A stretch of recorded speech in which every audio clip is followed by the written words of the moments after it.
We'll hear argument next in Case 22-1238, the Office of the United States Trustee against John Q. Hammons, Fall 2006, LLC. Ms. Hansford? Mr. Chief Justice, and may it please the Court. This case presents the question that this Court left open in Siegel, what the appropriate remedy is for the uniformity violation that resulted when debtors in a small sliver of cases, 4 dozen cases in the 2 states that use bankruptcy administrators, did not pay the increased quarterly fees mandated by Congress and the U.S. trustee districts. As this Court has recognized time and again, the touchstone of the remedial inquiry is congressional intent. And here, there's unusually strong evidence that Congress would choose to fix the constitutional violation by mandating uniformly higher fees. That means the appropriate remedy in this case is a mandate of higher fees nationwide, either standing alone or in combination with a retrospective effort to collect the $3.8 million in fees that the BA debtors collectively underpaid. Now, respondents instead urge a refund remedy, which when applied nationwide would require taxpayers to foot the bill for approximately $326 million to fund windfalls for the largest users of the bankruptcy system, like respondents, who paid exactly what Congress intended that they pay. The problem with that approach is that as a practical matter, it will actually make the disparity larger. Worse yet, it goes directly contrary to congressional intent. Congress has for decades sought to make the bankruptcy system self-sustaining at no cost to the taxpayer, and it enacted the 2017 Act's fee increase for that reason. Now, respondents' argument that the Due Process Clause compels this topsy-turvy solution simply don't hold up. Respondents must establish both that the Due Process Clause requires retrospective relief and that retrospective relief must take the form of refunds. But they cannot make either showing. Respondents had a meaningful opportunity for a pre-deprivation hearing here, and the Due Process Clause requires nothing further, and to the extent retrospective relief is required, that relief should be additional collections. I welcome the Court's questions. Do we normally look to legislative intent to determine the appropriate remedy for a constitutional violation? Yes, Justice Thomas. I think this Court's cases are crystal clear that the question, and in particular the critical question here, which is the leveling up or leveling down question, uniform fees at the higher level or the lower level, is a question of congressional. What's your best example of that? I think that Morales-Santana has an extensive discussion of how congressional intent is the guiding question. Do you have any cases in which there was a monetary remedy involved? Yes, absolutely. So I think the tax cases are classic money cases, and in those cases, Levin versus Department of Commerce, McKesson, all those cases lay out that leveling up or leveling down might be appropriate. It seems that both that McKesson or Reich, those cases don't support you, though. We very much disagree with that, Justice Thomas. I think those cases support us both on the prospective-retrospective question, but also the leveling up, leveling down question. So first, I think those cases make clear that when, as here, there's a pre-deprivation remedy, you can have prospective-only relief. But more significantly, those cases make clear that additional collections can be the right remedy. And that's because of the nature of the violation here. The violation here is not that respondents paid a fee that Congress wasn't authorized to impose. There's no question Congress was authorized to impose the fee. The mistake here was that Congress inadvertently let the BA administrators have the option of not charging those fees, so it accidentally undercollected. Does Reich help you on the pre-deprivation relief?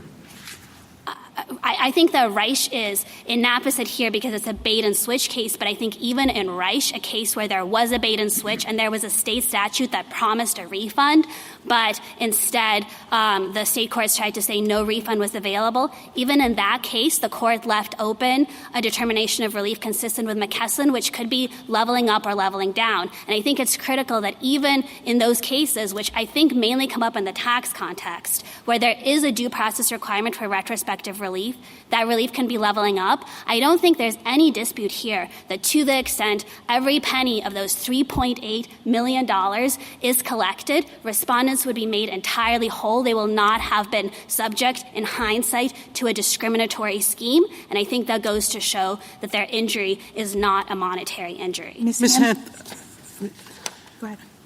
Hansford, I'm troubled one piece of this case, okay?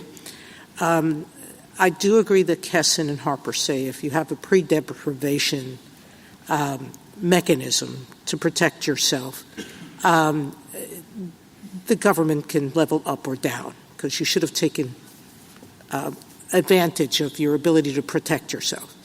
Putting aside respondents' argument that if they didn't pay the fee here, they would have been thrown out of court. And I agree that there's examples of people who didn't pay the fee. They put the money in escrow, or some actually withheld it and didn't get thrown out. So they're assuming there's a pre-deprivation remedy, which I do, okay? And I think McKesson would control. There's a part of your argument that troubles me, and it's with the people who invoke the remedy. Meaning, I understand in normal course of litigation, if you think you shouldn't pay something, don't pay it. Go to court and don't pay it. And some people did that. But now you're saying to them, you did the right thing to protect yourself from the inequality, but now I can claw back that money when I level down. Or level up, I mean. To me, that doesn't seem quite right. The clawback is what's troubling me. Because if you claw back, there really is no pre-deprivation remedy. You're going to end up having had to pay and continuing to pay something you thought was unequal at the time. And so there's the nub of my problem. It's the clawback. It's less the concept that you can level up or down and say that people who paid and shouldn't have, well, that's their problem. They knew that they might be paying or should have known they were paying more and should have protected themselves, and they chose not to. That's forfeiture and waiver. What do I do with the clawback that you're asking for? So Justice Sotomayor, kind of three things I want to say in response to that. First, just a small clarification, and I take that your premise is there was a pre-deprivation remedy in this case, and I think that's absolutely correct. Just as a clarification, I do think that McKesson specifically says when there is no pre-deprivation remedy, you can still level up or level down. The requirement is, in hindsight, a uniform scheme which can be level up or level down, so I really don't think the pre-deprivation question goes to which relief is appropriate. But, taking the premise of your question, there was pre-deprivation relief here. I think that the right solution for everybody is the same solution that would have happened had respondents filed suit on day one under the Declaratory Judgment Act. They would have obtained a ruling that would say, yes, this is unconstitutionally ununiform, and we look at congressional intent, and congressional intent is plainly, and I think the evidence here is overwhelming, uniformly higher fees nationwide. That means the right remedy is a leveling up remedy of collecting additional fees in the BA districts. And so from day one, those BA administrators would know they have to collect the higher fees. They can't have the exception. They have to follow the Judicial Conference's standing order. I think that's the right solution in this case, and so that's why I don't think there's any reason to treat people who exercise. But that goes back to the clawback, because you're saying that I accept your equality can be everybody pays equally. Mm-hmm. This whole fight is about the clawback. Who gets to claw back? Do you get a pass on trying to get the money from the people who benefited? And can you keep the fees from people who withheld it? Can you get it back from people who didn't pay or escrowed? But I think that's the whole issue. But I think the point is that in that case, no clawback would be required because the just prospective relief of saying everybody has to pay the higher fees would take care of it. And that was the right answer then. And I think there's no way that respondents or anyone else should be able to get more, which is payment at the lower levels that Congress never intended nationwide because they waited. And I do think retrospective. I think maybe that's what we're talking about. Let's say we don't accept your argument that it's prospective. We're saying that retrospective relief is required, and the question is just whether you're leveling up or leveling down then. I take Justice Sotomayor's question to be, what about debtors like MF Global?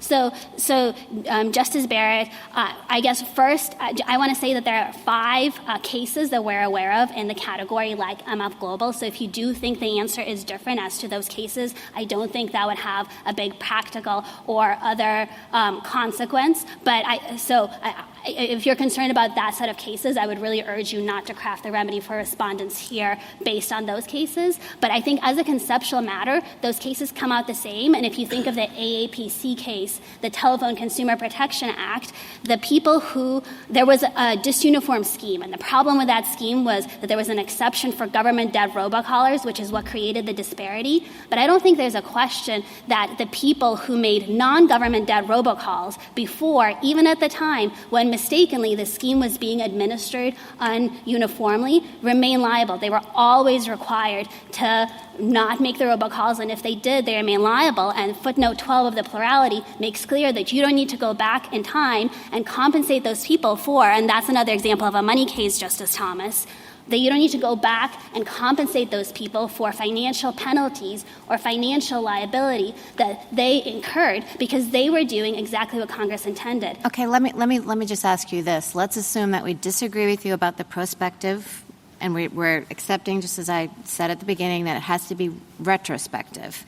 Do you want to address the practical difficulties, like the former bankruptcy judges pointing out the practical difficulties of trying to level up here and go back and reopen these cases and extract money from the debtors in the BA districts? Yes, absolutely, Justice Barrett. And I think there are practical problems on both sides. And I think overall, the practical problems are actually much worse with the refund remedy because it needs to be implemented in about 40 times as many cases, about 2,100 cases instead of the 48 cases. And so how a refund would need to work is the debtor would need to come forward and request a refund, and 85% of those cases are closed. In some of them, the debtor continues to exist, the reorganized debtor. In some of them, the debtor has gone out of business. There may not be a way to reach that debtor. The plan may not provide what to do with excess funds.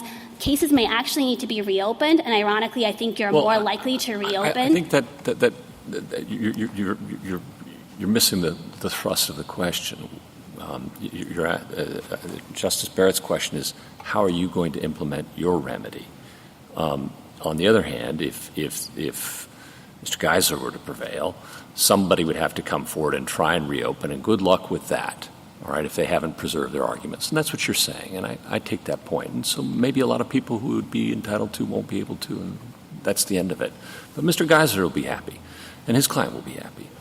On your end, I think we have to tell the Judicial Conference to go do something in the first instance. I think we have to tell the Judicial Conference, who's not a party to this lawsuit, and I know the Chief Justice has great authority over that body, but I'm not so sure about the rest of us.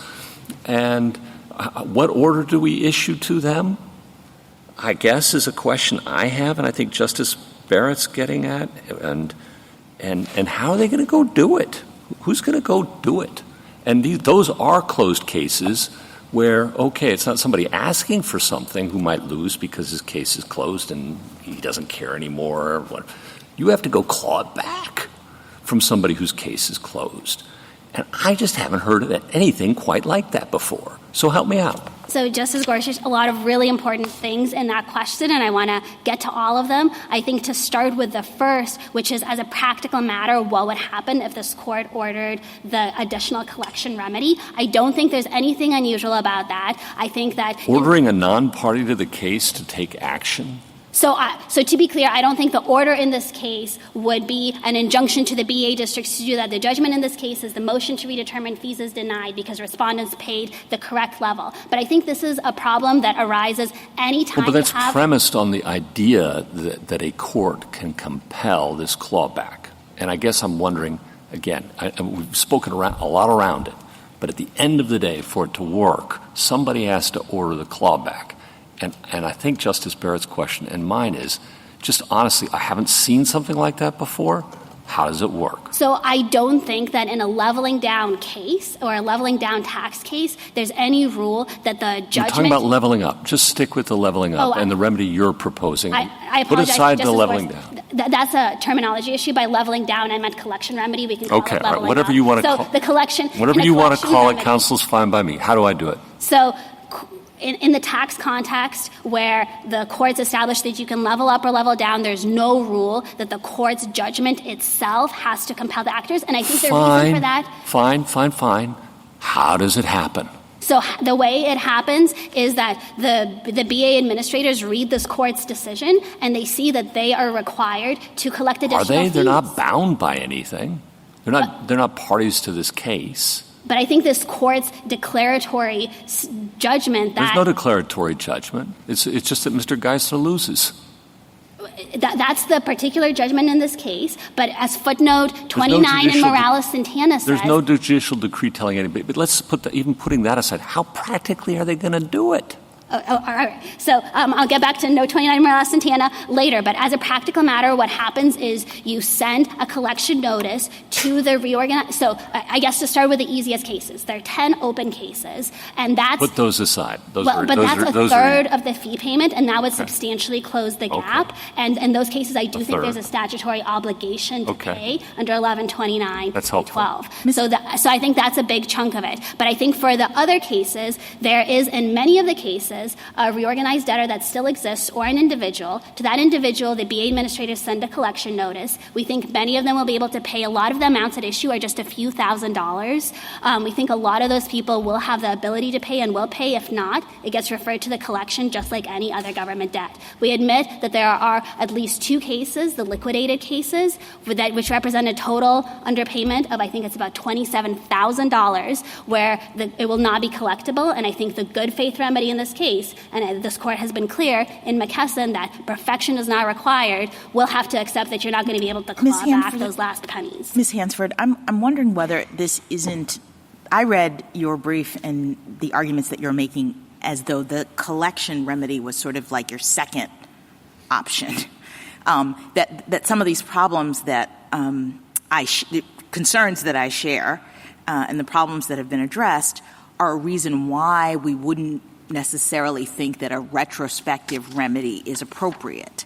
So it's precisely because going back and clawing this money from the BA districts that got a windfall before because they weren't required to pay the higher amounts, because that's a little unfortunate and maybe difficult to do, why the government is saying really the best remedy here is to just look forward and say from now on everybody has to pay the same fee. I think that's exactly right, Justice Jackson. We do think that to the extent the court thinks retrospective relief is required, a meaningful, albeit not perfect, collection remedy can be executed. I think that the refund remedy would not be perfect and would leave in place a larger disparity. But wait, why would we think that the retrospective there are 3 options here, yes, right?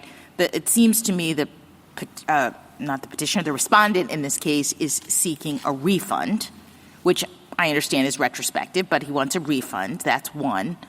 The second is, I guess, leveling up by making sure that the people who in this window of time didn't get the amount or didn't pay the amount pay, and that's the clawback that we've been talking about.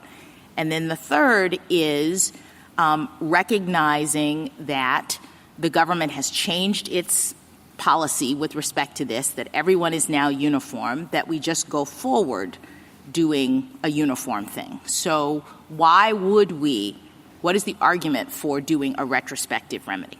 I think that you should not do a retrospective remedy. I completely agree. I think respondents' only argument that that's required is an idea that the due process clause compels it because there wasn't pre-deprivation relief here, and I don't think that's correct. But the reason that I agree with you, Justice Jackson, that prospective-only relief makes the most sense here is if you look at this, the disparity is so tiny, 2% of cases, about 1% of the total payments. Congress meant to collect $330 million. It collected $326 million of them because of the mistake it made. And so we're 99% of the way there. Yeah, and just to be clear, I don't know how I feel. You said you agree with me. I don't know. I'm just trying to understand what the basis for saying we should do this retrospectively is. And so I think that one reason the perspective makes sense is because the disparity is so small and that you're not going to get to a smaller disparity by starting to give refunds. Yes, Mr. Geiser might be happy if his client gets $2.5 million, but as a constitutional matter, that will be a disparity of $6.3 million instead of a disparity of $3.8 overall. That's worse from the Constitution's perspective. If I could understand your argument, I mean, you acknowledge that this perspective-only solution is one that depends on whether the party has been given a meaningful pre-deprivation remedy. Is that correct? Yes, that's correct. And others have brought up the fact that there are some people out there who actually took advantage of such a remedy. Yes. Right? So would you be able to apply the prospective-only solution to them, or is this a prospective only for Mr. Geiser's client, but there are other people out there who you would have to acknowledge that prospective only doesn't work? So, Justice Kagan, I think the better answer is that prospective only works for every single person, with the caveat I gave Justice Barrett that the people who invoked it are a small universe. So if you're worried about them, please don't let that drive the decision. The reason I think the answer is the same for everyone is the constitutional due process question is, was there an opportunity for a pre-deprivation hearing, not whether you invoked it or not. And the fact that they had the opportunity for a pre-deprivation hearing meant that they were able to get a hearing on this question. And as McKesson says in footnote 21, that's an additional safeguard that ensures that their property wasn't wrongfully taken. It wasn't here because they paid the right level of fees. What was wrong all along— I guess I had thought of the McKesson line of cases as sort of a forfeiture doctrine. It's like, we're not going to worry about you. If you were given a pre-deprivation remedy, you didn't take it, you now arrive at this situation, we don't really care if you overpaid. But if you think of it that way, you couldn't make the answer that you gave, right? Yeah, that's right, Justice Kagan. And I'll take another stab at why I don't think of it that way. But again, if you want to say there is a requirement of a retrospective remedy or a refund for these 5 cases, we really don't have a big problem with that. That's not a big cost for the taxpayers. That's not a huge — it makes the disparity a little worse, but it's not a big deal. The reason that I don't think that it's a forfeiture doctrine is we just want to make sure, and almost always there's a pre-deprivation remedy. That's the hallmark of due process. The tax cases are unusual because of the special considerations there. And we just want to make sure that because we took away from you the option of getting a pre-deprivation hearing, you're no worse off. And I think that even those 5 debtors are no worse off because the right answer in their case was always, you guys were paying the right amount. You're like the robocallers who are not collecting government debts. All along, you were supposed to pay the higher fees. The problem was some people were allowed to pay less. And the retrospective question is, do we need to go back and fix that? I think there are a lot of good reasons we don't need to do that. But I think as this court put it, for instance, in Collins v. Yellen, one way to think about the constitutional violation here is that the Constitution kind of preempted by its force from the outset this exception for the BA districts that said that the BA districts may be allowed to pay less. And if you think of it that way, the right rule all along was uniform fees at the higher levels, and there's no reason that anyone in that world should be paying fees at the lower levels that Congress emphatically did not intend. I guess I don't understand why the government is conceding what Justice Kagan said about the prospective-only remedy depending on whether there's been a meaningful pre-deprivation. I mean, I understand that comes from McKesson in the tax cases, but are those cases really on all fours with what's happening here? I could see a world — have we ever applied those cases and that concept outside of the tax scenario? I can't think of a time when this court applied it outside of the tax scenario, but I do read those cases to stand for the more general proposition that if we don't give you a pre-deprivation hearing, you shouldn't be worse off before that. I think the reason, though, Justice Jackson, that you haven't applied it out of the tax context is because almost always there's a pre-deprivation hearing available, as there was here. And the reason that this issue and this constitutional requirement of prospective-only relief only comes up in that context is because the tax context is the situation where we think the government can prevent you from challenging first, getting a meaningful hearing first. What about the prospective-only remedies in the Morales-Santana scenario, et cetera? Did that turn on whether or not there was a pre-deprivation hearing? So exactly in that case, the court didn't have to justify why I was allowed to do prospective-only relief. And in AAPC, this court didn't have to justify why prospective-only relief were required. I think if we lived in respondents' world where almost always prospective-only relief was not an option, those cases could not have come out the way they did because there's no reason that prospective-only relief would be constitutionally permissible in those cases, but not in this one. And I think, again, AAPC is a good example. If you start in that case with the premise that no matter what, you have to do retrospective relief, you then get to a place where you can't actually impose retrospective liability on the people who made government debt calls because they wouldn't have enough notice. And then I think you would have to get to the opposite result in AAPC. You would have to say we sever the whole statute instead of just the exception if you start with that premise. Thank you, counsel. Justice Thomas? Justice Alito? Justice Kagan? Justice Gorsuch? Any further? Justice Kavanaugh? Justice Barrett? Justice Jackson? Thank you, counsel.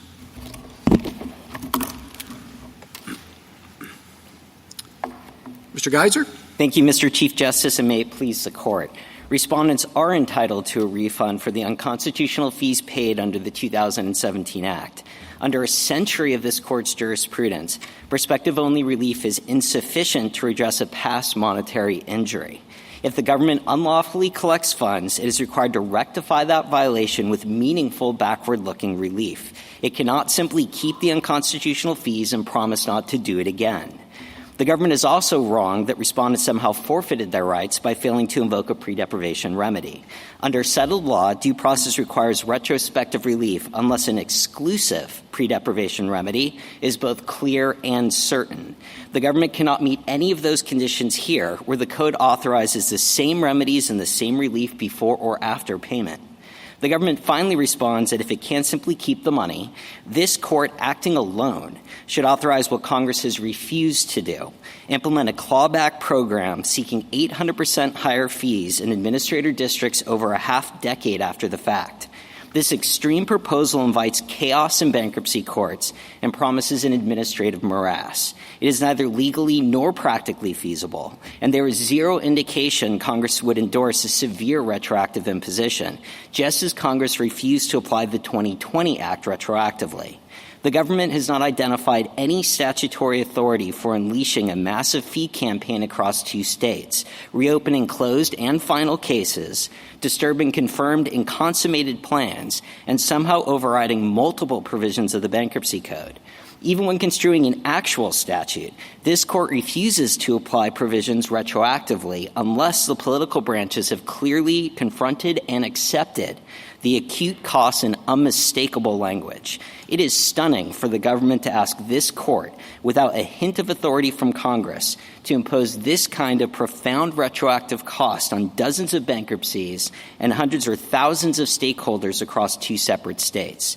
That is a policy decision reserved for the political branches, and it is Congress's alone to make. I welcome the Court's questions. Would you elaborate a bit more on your pre-deprivation argument? Sure. So the pre-deprivation argument that we had a right or didn't have a right for pre-deprivation relief to make that you did the argument is that if there is a pre-deprivation relief available, if pre-deprivation relief is available and you didn't take advantage of it, then you are hard-pressed to make the arguments that you're making now. And I'd like you to respond, because the government seems to be of the view that your retrospective argument cannot survive because you did have that available. Sure. I'm sorry, Justice Thomas. So under this Court's cases, now it is true that McKesson and Harper suggested in cases where there was not both a pre-deprivation and a post-deprivation remedy, that pre-deprivation relief might be enough. When that question was presented in both Reich and Newsweek, this Court couldn't have been clearer. It said that there has to be an exclusive pre-deprivation remedy. And the government concedes in this case that this remedy under the Code is not exclusive.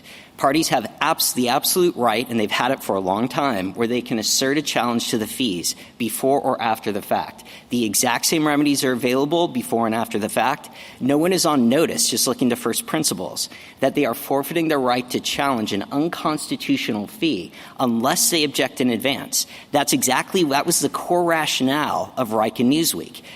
That is also the bait and switch. And it wasn't premised on the fact that there was an affirmative statute that says, we'll give you your fees after the fact. It was based on the fact that the government was saying in advance, if they want to rely on a pre-deprivation remedy to foreclose a post-deprivation remedy, that if you have a problem with this is your one and only time to raise it.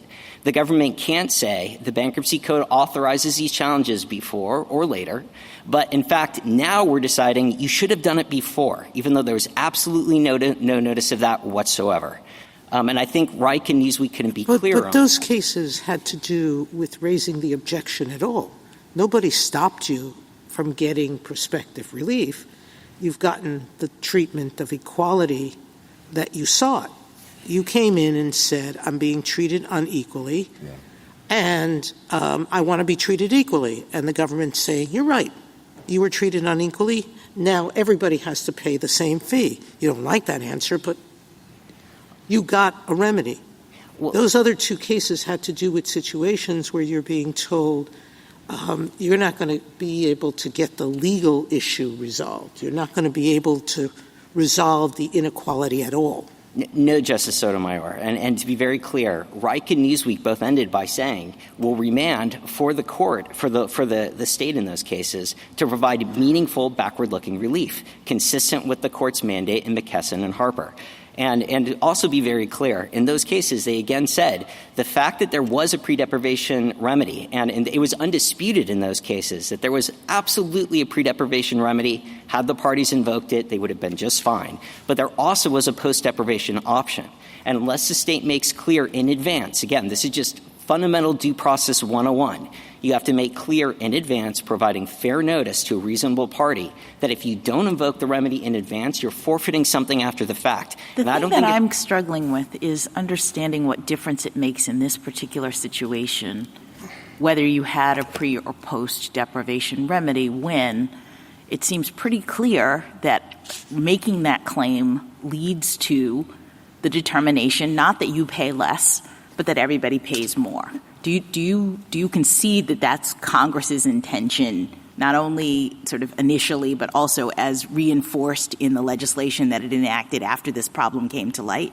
Absolutely not, Your Honor. And just to be clear, if you agree with me that then that the solution then is either leveling up or leveling down, then I think that would be agreeing that a prospective-only remedy is off the table, as I think it quite clearly is. Now, the question is, should you level up or level down?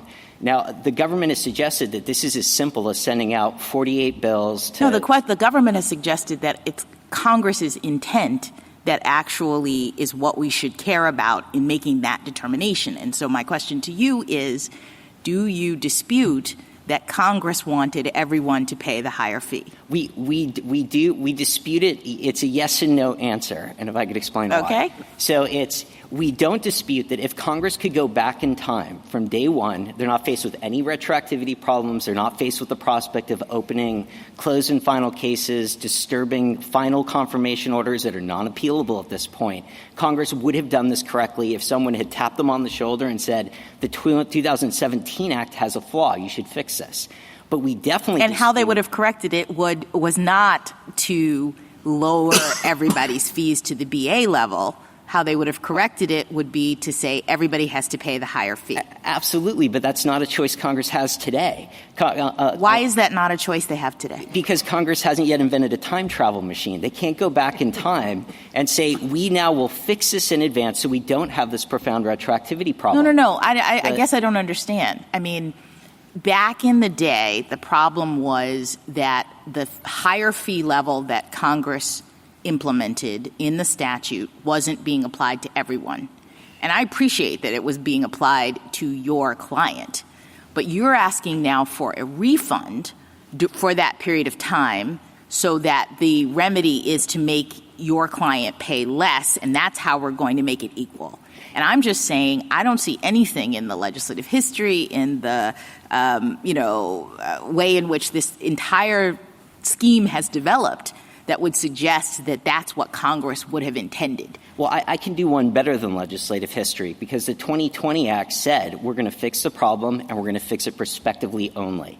That was Congress's determination. I don't see why that doesn't hurt you. You're asking for a refund. The government is saying yes, right. But Your Honor, I think it helps us a lot. In the 2020 Act, Congress recognized that there is a problem that we need to fix. And they even said in the preamble to the Act, and again, this isn't legislative history, this is in the Act itself, they said that the debtors in the administrator districts should have been paying this all along. And you would expect then, if Congress were fine with retroactive implication or retroactive clawback, the next sentence would be, and now they have to pay those fees. No, but so I take the point, Mr. Geiser, that what Congress really wanted was a prospective and don't bother us about the past. And that seems fair enough, and maybe it supports Ms. Hansford if there weren't a constitutional problem, which of course you say there is, as to the prospectivity. But as to let's put prospectivity aside, and do you have to level by refund or level by collection? I forget which one is up and which one is down in this context. It seems really hard to figure out what Congress wanted because it didn't know that everything was going to get messed up in this way. But we do know a couple of things that Congress, back in the past, before everything got messed up, wanted higher and equalized fees. And we also know that Congress wants a program which is entirely self-funded and which does not impose burdens on the taxpayer. And when you put the former, which I agree is sort of like, well, back in the past, with the latter, which is continual, Congress never wants to impose burdens on the taxpayer with respect to bankruptcy. You know, it thinks that the people who use bankruptcy should pay for bankruptcy. Then it seems to me that there's a pretty strong case that Ms. Hansford says that it should be equalization by collection. Well, Your Honor, I think then if that's true, then it's up to Congress to say that, and I think for a few reasons. The first is that that would be a retroactive imposition. We can disagree whether it's impermissibly retroactive, where it actually would be unconstitutional under the Due Process Clause to try that kind of remedy. But it is at least severely retroactive. And if it is, it would be extraordinary for this Court. I can't think of a single case where this Court had said in fashioning a remedy, it can ignore the fact that the remedy that the Court itself would be unleashing through a judge-made order, it has to make up this judge-made remedy, and then has to make up that that same judge-made remedy applies retroactively, which is strongly disfavored in the law. So I think that's one major obstacle. A second major obstacle is that the government's suggestion of just sending out bills to debtors is simply wrong. That's not the way bankruptcy works. And in fact, the government's proposal would violate multiple sections of the code. And they can't just wave away those violations. If Congress wants to set aside affirmative provisions of the United States Code and the Bankruptcy Code that bar the government's relief, then Congress can do that. But I don't think this Court can. I don't think this Court can authorize a remedy that's inconsistent with the Bankruptcy Code. And there are multiple provisions. I'm sorry. Why do we care? Why do you care? I mean, you cared about being treated unequally. You're being told you'll be treated equally. That someone else may get a pass. Why is that hurting you? Meaning that, as your opposing counsel pointed out, whether it was Morales-Santana, whether it was the robocall case, there were people who received benefits that they shouldn't have, and we took them. There were citizens who shouldn't have been citizens. There are people who made robocalls that shouldn't have been penalized. Some got a free pass and some got penalties. Well, the reason You're saying that due process requires that somehow, because we're worried about someone else's rights, we shouldn't let the government at least try or order it to try. Some of those people might be successful in saying I don't have to pay, and some might not be. The courts below will figure that out. Your Honor, the reason that we care is that we're entitled to meaningful backward-looking relief, which this Court has made clear is not just saying we're going to, in theory, correct it. It has to apply it and enforce it. That's the words that McKesson used, playing off language that goes back a century in this Court's cases. So it matters very— So the government's told, now you go claw back. I don't know how they're going to do it, and I don't know why we have to answer that question. Oh, I think you do. And if you don't, this is what's going to happen. They're going to try somehow, some way — I agree with Justice Gorsuch, I still have no idea how they're going to do this — to collect these funds from the administrator districts. They've got 10 big companies that are still in bankruptcy, 31% recovery. I have to tell you, on bad debt, 31% is a great recovery. But it's not so good when you're trying to equalize an unconstitutional scheme that's been imposed on the taxpayers. When McKesson suggested the possibility that a few people slipping through the cracks here and there might be enough, they didn't say that 35% of the people slipping through the cracks would be sufficient. Mr. Geiser, can I ask — oh, sorry. Finish. No. I was just going to ask you back to this question about prospective and retrospective relief. I'm not sure of the answer. This isn't a loaded question. Does it matter if the request was for equitable relief or injunctive relief versus money damages? I mean, it seems to me, Justice Jackson asked earlier, do we have any cases outside of the tax context? And I wondered that, too, outside of the Dormant Commerce Clause context or the tax context. But as I was sitting down, with my law clerk, and we were debating this, we were trying to figure out, in many equal protection cases, which would be, similar to the Uniformity Clause where you're talking about discriminatory treatment, the kind of relief sought is just to end the disparity moving forward, and it's equitable relief that's sought, which seems to me a possible distinction between citizenship and those sorts of things. And here what you asked for is money. Does that matter? I don't know the answer to that question. I think it does matter in the sense that when you look at this Court's cases, my very able friends, they would tell you if they had better authority than an immigration case where retroactive relief is precluded by the Constitution and a robocall case where the party was seeking prospective-only relief. All of this Court's cases dealing with prospective-only treatment is because that's what the party asked for. So it was a very easy question for the Court, and this is where the language comes from when the Court says, well, what would Congress want? The Court is trying to conform the statute to meet the constitutional standard, and all they have to do is they're asking the same question today as they would have asked all the way going back to the beginning when the statute was originally passed. What would Congress have done at that moment had they known the right answer? But that's a very different question when you have time that has passed. You have a constitutional exaction, which is an invalid fee that's been collected, and now we have to figure out how to provide meaningful backward-looking relief. And the tax cases, too, it's not Dormant Commerce Clause cases.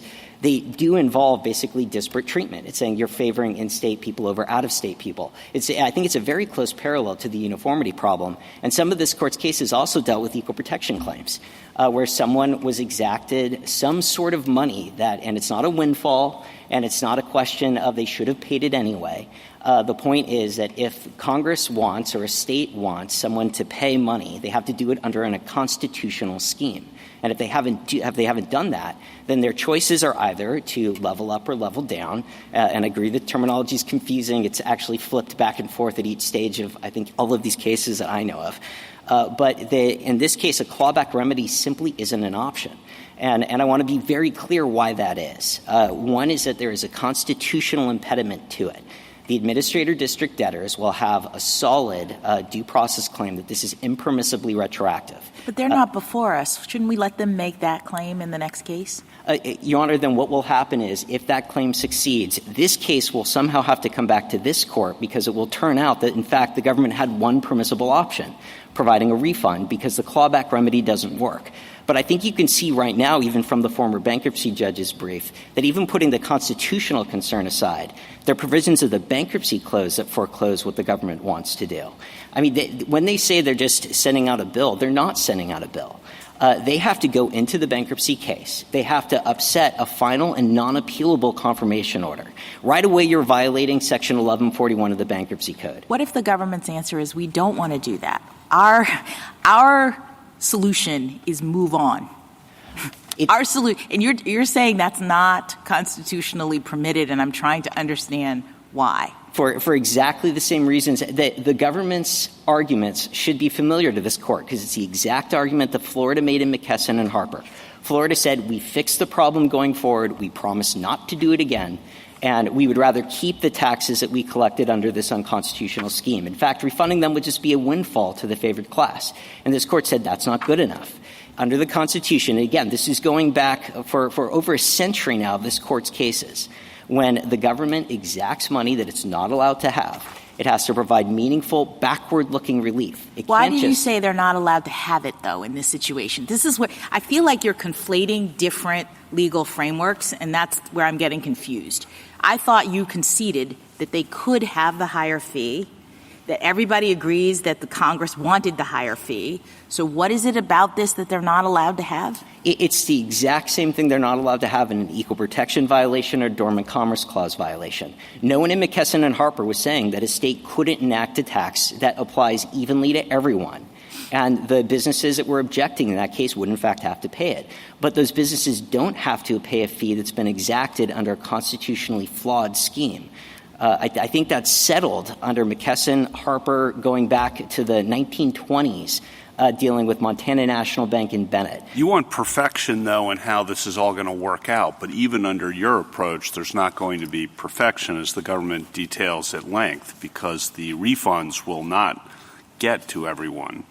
Well, first, we disagree with them. We're far so more. So if there's not perfection on the collection side, I understand it's not going to be 100% perfection, but it's not going to be perfection under your approach either. So a few responses to that. The first is not even close to perfection. Well, I mean, under the former bankruptcy judge's brief, they suggest there's a high possibility the government won't collect a single cent unless they can override and set aside the bankruptcy. That's four bankruptcy judges. I understand. I get it, but the government says they could get more. And we'll see. But talk about my question, which is about there's not going to be close to perfection under your approach either. Well, first, again, we're not sure about that. Normally, when it's very easy to give people money, while it can be very hard to take money from people, normally if there's a financial incentive, there's an easy way to collect it. There's a class action pending right now in the Court of Federal Claims, and I'm fairly confident that those lawyers who are fairly industrious will find a way to distribute the money. If they do get the money, which they will, they can distribute it to the plans. Almost every bankruptcy plan has provisions for what to do with assets that come into the plan after confirmation. That is just a settled, component of a bankruptcy plan. So it's really as simple as looking up who is entitled to it, sending the check in, and it's distributed according to the plan terms. One other question, which is if the bankruptcy administrators in Alabama and North Carolina had followed the standing order and collected the proper fees back in 2018, you would have paid the same amount that you paid, correct? That would have eliminated the constitutional prejudice that we are currently suffering. You would have paid the same amount that you paid, correct? Yes, we would have paid the same amount, just as every single challenger, McKesson and Harper, and anyone objecting to a dormant commerce clause claim or an equal protection claim would have paid the same amount had Congress extended the benefits uniformly.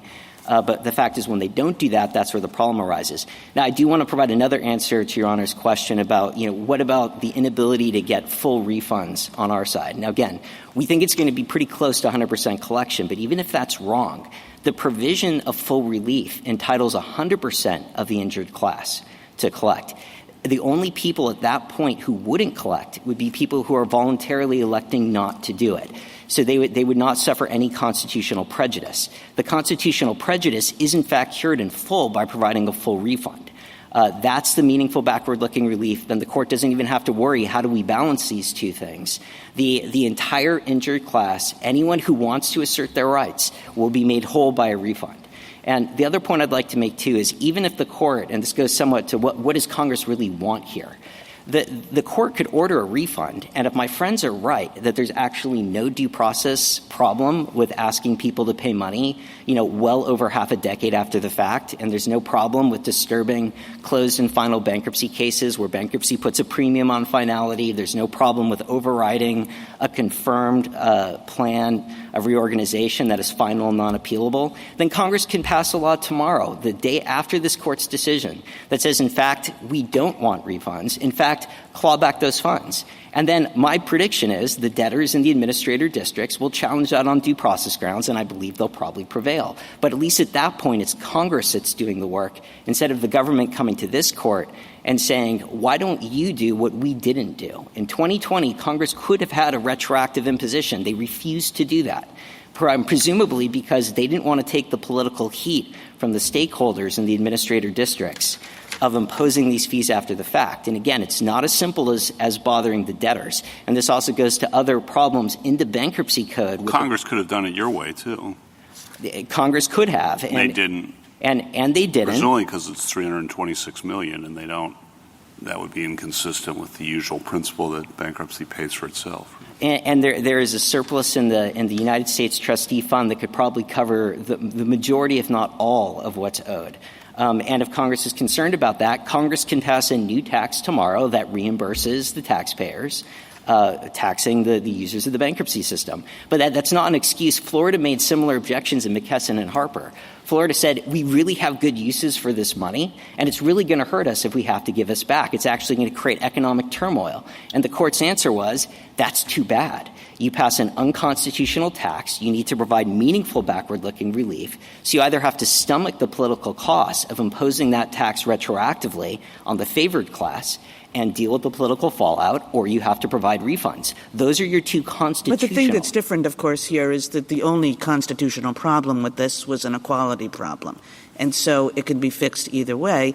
And as Justice Kavanaugh just said, everything we know about Congress not wanting to impose bankruptcy costs on taxpayers suggests that if it's at all possible, it should be done by collection. But I don't think that is everything we know because, again, Congress could have imposed that fee retroactively in 2020. It could have done either one. It didn't know it was having this problem. Now, so this is a little bit of a constructive enterprise, granted. But we can apply to a constructive enterprise the things we know about how Congress funds bankruptcy. Sure, Your Honor, but normally, again, if this were an actual statute that just said collect fees in administrator districts, this court would not construe that statute to authorize a retroactive remedy tacking on fees 5 years after the fact unless Congress spoke clearly and unmistakably. When even the court in the Bowen case asked, does an agency have the general authority, just as a background matter, to apply statutes retroactively when a regulation is struck down for technical problems? They're basically trying to say, look, we goofed, we're going to do it right this time and cover the full period. This court said the agency doesn't have that authority. So I think it's quite remarkable for the government to say that judges themselves, who the court is not politically accountable, if someone is upset when they're asked to pay these refunds, they don't know who to call. I hope they don't call, the Chief Justice and say that we wish you hadn't done this.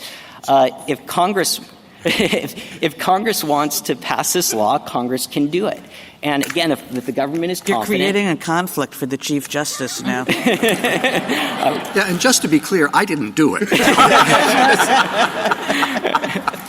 I ask you, how do you square your answer about the requirement of meaningful backward-looking relief in this situation with the cases like Morales-Santana where they didn't get backward-looking relief? Sure, Your Honor. There are literally two cases the government – actually, there are three because they tacked on one in their reply brief. And I'll start with that one first. But they are Supreme Court cases. They are, but the third one is the easiest. And I'll get to the third one, the Manhart decision, is a Title VII case. It applies a statutory equity standard, and Title VII specifically says that retroactive remedies are not required, and the court had good reasons in that case not to require them. That is very different than the constitutional standard that does require it. In Morales-Santana, that is an immigration case where it was impossible to provide retroactive remedies, and the challenger in that case was seeking prospective relief. That challenger did not say... Is it just about what they ask for, or is it about the possibility of getting it? Because there's a world in which what we're talking about here is how impossible it is to give a retrospective remedy in this case either leveling up or leveling down. You've made very ably the argument for why it's impossible to do it retrospectively leveling up. And Justice Kagan points to the argument about why it's impossible to do it retrospectively leveling down because it's inconsistent with the entirety of the bankruptcy scheme as Congress has laid it forward. So I guess I'm just trying to understand why we couldn't rely on something like Morales-Santana and the fact that if it's hard to do or impossible to do, then we can just go prospective. Well, Your Honor, I think that if you want to read something from Morales-Santana, it's that the government's theory of clawing back funds is not a permissible theory in this case. It's not an option they have because they need affirmative relief from Congress. Right. I'd like to read it broader. I'd like to read it broader than that to support the view that there's nothing unconstitutionally problematic about necessarily a prospective-only remedy. I think if this court wanted to adopt that theory, it would have to affirmatively overrule Reich and Newsweek. It would really be picking a direct fight that in a way that can't be squared with those cases. Those cases made abundantly clear that unless there's an exclusive pre-deprivation remedy, the government has to provide meaningful backward-looking relief. And again, when we look at the most directly— Have you dealt with all three of the government's cases yet? I have not. So I've dealt with Manhart, which is the one in the reply. We have Morales-Santana, where the court specifically acknowledged there was a two-justice concurrence that said that because of the plenary authority of Congress over citizenship, the court doesn't have the power to adjust citizenship looking backwards. It has to do whatever Congress has said in terms of whether citizenship is conferred or not. And the majority opinion didn't spell out that rationale, but if you look at the pages in the briefs, the parties' briefs that they cite for this very point, it spells out exactly that rationale. And the third case is the robocall case, which, with the greatest of respect, was— Disagree with. I'm not even sure we do. The way I read the footnote in that case, and it was a single footnote, it didn't have any rationale or analysis, and the parties' briefs barely did either. It was a single page. It was a single page of the parties' briefs.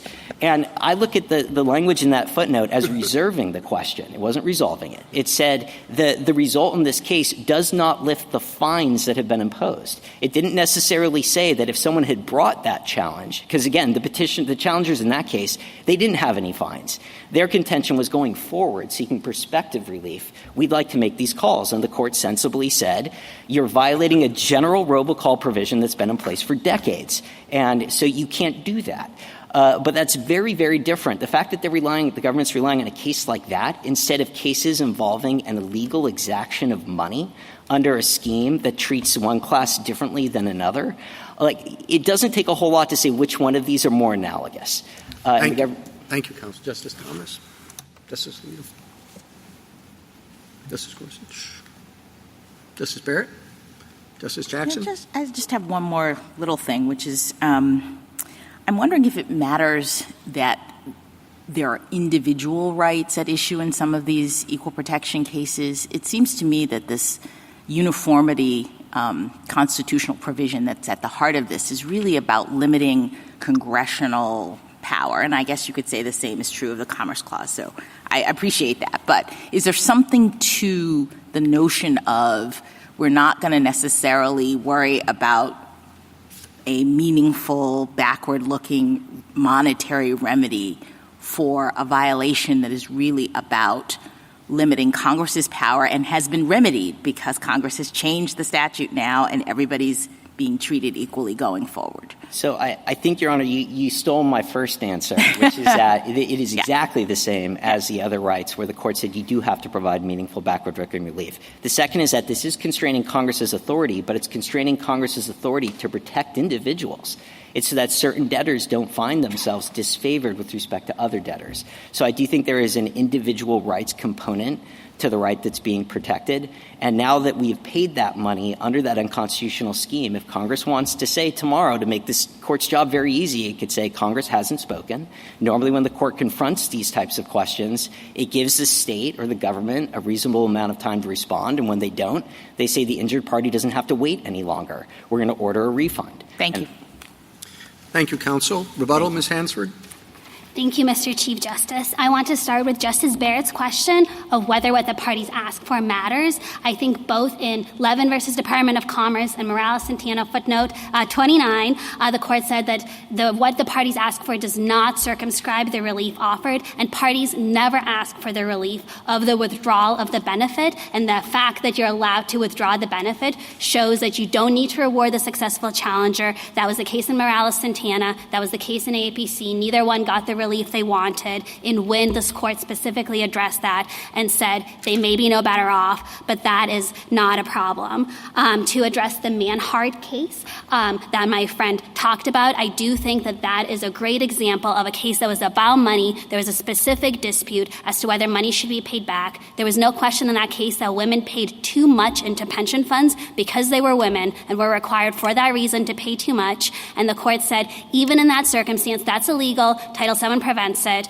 There is a statutory presumption of back pay that the statute provides, and still we're not going to award retrospective relief because this was probably a good faith mistake. There were reasons for it, and the financial impact nationwide would be too much. I think that reasoning applies a fortiori here because the Constitution does not provide that back pay should be allowed. It does not have a presumption of retrospective relief in this context. I would also point to the Fulton case. That is a tax case. That's where I think what the court normally does in cases when it withdraws a benefit is does it prospectively. That's more comfortable. The exception to that is the tax context because it can't do it because of the due process overlay. And so Fulton is a case where there was no argument there was pre-deprivation relief, so it had to be retrospective, but the court left open whether it's level up, level down, and on remand, the court did impose additional collections. On the argument that the clawback didn't work, I think as my friend's exchange with Justice Kavanaugh made clear, the refund also won't work. And if you think the court needs to wait and see how well we do the collections, well, before giving my friend a refund, you need to wait and see whether we can actually successfully refund the $326 million. And until we get to $322 million, things are worse off from the Constitution's perspective. Because the Constitution is not like the False Claims Act for relators where there's a bounty for being a successful challenger. All the Constitution wants here is uniformity in one direction or another. We're 99% of the way there. And I think starting to give refunds might make the respondent happy, but it's not going to be a more constitutional solution. The last thing I would talk about is congressional intent. And my friend conceded that on day one, what Congress would do is impose higher fees. But of course, the reason that Congress didn't do it on day one is because my friend and others waited to bring these suits. My friend waited for 2 years after this was enacted to bring the suit. He could have brought the suit earlier. And Congress was incredibly proactive here. It responded to the body of lower court cases before they even reached this court, before the Siegel decision. If these suits had been brought on day one, Congress could have fixed it on day one. My friend never would have been subject to the disparate treatment of some BA debtors paying less. But he would not be financially any better off because, of course, his injury is not that he paid the $2.5 million in fees that Congress wanted him to pay. It's that these 48 debtors paid too little. Just one tiny factual point, which is my friend talks about how high this increase is, 800% higher.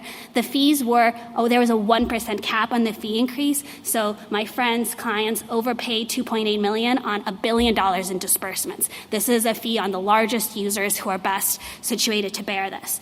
So I guess I would just say that my friend's remedy of refunds would undo the 2017 Act, which was meant to protect taxpayers, and it would require them to pay hundreds of millions of dollars to reimburse the bankruptcy system's largest users. It flies in the teeth of congressional intent. It flies in the face of Congress's specific findings in the 2020 Act, which not only were that Congress always wanted these to be uniform, but also Sections 2A and 2B of the 2020 Act talk about Congress's specific intent that the system be self-funded at no cost to taxpayers, and the idea that Congress would choose a refund remedy of undoing the 2017 Act flies in the face of congressional intent and the democratic process.